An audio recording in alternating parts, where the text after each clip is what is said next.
Hi, my name is Taylor Chung, President and Founder of Medical Waste Management. Today I wanted to cover one of the most frequently asked questions we get here at Medical Waste Management. How do I properly package my medical waste management box? First things first, don't forget your PPE.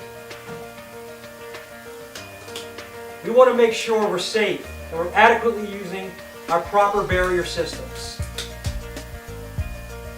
Second, we want to make sure our medical waste management box adequately has a draping liner around the outside rim of your box.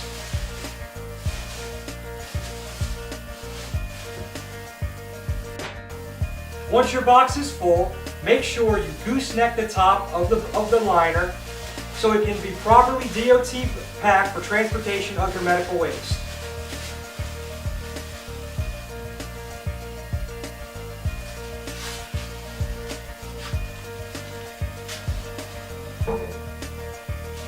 Last, close your box using the prefabricated tabs around the rim of the box.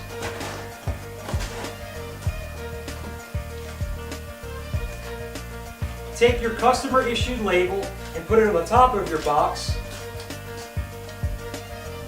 so our experienced medical waste management driver can adequately transport your medical waste to our licensed treatment facility for destruction. Please stay tuned as we will continue to post informative and educational videos to further enhance your experience here at Medical Waste Management. Thank you.